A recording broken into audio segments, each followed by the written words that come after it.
السلام علیکم ورحمۃ اللہ وبرکاتہ۔ دوستو، آج ہم بات کریں گے ایسے لوگوں کی جنہوں نے اللہ کا حکم نہیں مانا اور وہ بندر ہو گئے۔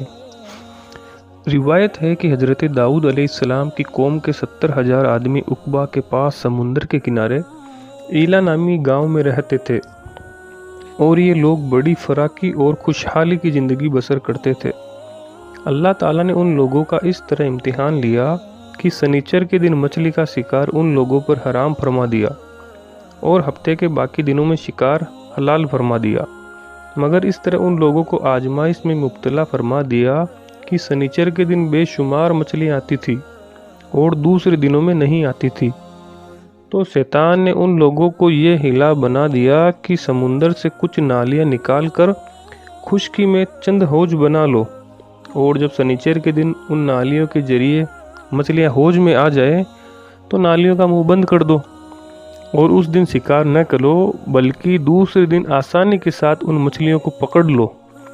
ان لوگوں کو یہ شیطانی ہیلا بازی پسند آ گئی، اور ان لوگوں نے یہ نہیں سوچا کہ جب مچھلیاں نالیوں اور حوضوں میں میقد ہو گئی تو ان کا شکار ہو گیا، تو سنیچر ہی کے دن شکار کرنا پایا گیا جو ان کے لیے حرام تھا۔ اس موقع پر ان یہودیوں کے 3 گروہ ہو گئے۔ کچھ لوگ ایسے تھے جو شکار کے اس شیطانی ہیلے سے منع کرتے رہے اور ناراض و بیزار ہو کر شکار سے باز رہے، اور کچھ لوگ اس کام کو دل سے برا جان کر خاموش رہے، دوسروں کو منع نہ کرتے تھے بلکہ منع کرنے والوں سے یہ کہتے تھے کہ تم لوگ ایسی قوم کو کیوں نصیحت کرتے ہو جنہیں اللہ تعالی ہلاک کرنے والا یا سخت سزا دینے والا ہے۔ اور کچھ وہ سرکش و نافرمان لوگ تھے جنہوں نے حکم خداوندی کی اعلانیہ مخالفت کی اور شیطان کی ہلا بازی کو مان کر سنیچر کے دن شکار کر لیا اور ان مچھلیوں کو کھایا اور بیچا بھی۔ جب نافرمانوں نے منع کرنے کے باوجود شکار کر لیا تو منع کرنے والی جماعت نے کہا کہ اب ہم ان معصیت کاروں سے کوئی میل ملاپ نہ رکھیں گے۔ چنانچہ ان لوگوں نے گاؤں کو تقسیم کر کے درمیان میں ایک دیوار بنا لی اور آمد و رفت کا ایک الگ دروازہ بھی بنا لیا۔ حضرت داؤد علیہ السلام نے غضبناک ہو کر شکار کرنے والوں پر لعنت فرما دی۔ اس کا اثر یہ ہوا کہ ایک دن خطکاروں میں کوئی باہر نہیں نکلا، تو انہیں دیکھنے کے لیے کچھ لوگ دیوار پر چڑھ گئے، تو کیا دیکھا کہ وہ سب بندروں کی صورت میں مسخ ہو گئے ہیں۔ اب لوگ ان مجرموں کا دروازہ کھول کر اندر داخل ہوئے تو وہ بندر اپنے رشتہ داروں کو پہچانتے تھے اور ان کے پاس آ کر ان کے کپڑے کو سونگھتے تھے اور جارو جار روتے تھے، مگر لوگ ان بندر بن جانے والوں کو نہیں پہچانتے تھے۔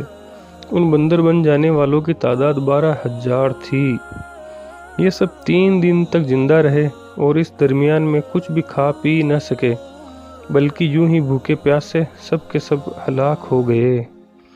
شکار سے منع کرنے والے گروہ ہلاکت سے سلامت رہا، اور صحیح قول یہ ہے کہ دل سے برا جان کر خاموش رہنے والے کو بھی اللہ تعالیٰ نے ہلاکت سے بچا لیا۔ اس واقعے کا اجمالی بیان سورہ بقرہ کی آیت میں بھی ہے۔ معلوم ہوا کہ شیطانی ہلا بازیوں میں پڑھ کر اللہ تعالیٰ کے احکام کی نافرمانیوں کا انجام کتنا برا ہے اور کس قدر خطرناک ہوتا ہے، اور خدا کے نبی جن بد نصیبوں پر لعنت فرما دیں وہ کیسے ہولناک عذاب الہی میں گرفتار ہو کر دنیا سے نست و نابود ہو کر عذاب نار میں گرفتار ہو جاتے ہیں اور دونوں جہاں میں ذلیل و خوار ہو جاتے ہیں۔ اصحاب ایلا کے اس دل ہلا دینے والے واقعے میں ہر مسلمان کے لیے بہت بڑی عبرتوں اور نصیحتوں کا سامان ہے۔ کاش اس واقعے سے مسلمانوں کے قلب میں خوف خداوندی کی لہر پیدا ہو جائے اور وہ اللہ و رسول صلی اللہ علیہ وسلم کی نافرمانیوں کی پگڈنڈیوں سے بھٹکنے سے منہ موڑ کر صراط مستقیم کی شاہراہ پر چل پڑے اور دونوں جہانوں کی سر بلندیوں سے سرفراز ہو کر اعزاز و اکرام کی سلطنت کے تاجدار بن جائے۔ آمین۔ دوستو، اگر آپ نے اب تک ہمارے چینل کو سبسکرائب نہیں کیا ہے تو سبسکرائب کر لیجئے، اور سبسکرائب بٹن کے پاس میں جو بیل آئیکن ہے اسے دبا دیجئے تاکہ ہماری ویڈیو سب سے پہلے آپ تک پہنچ سکے۔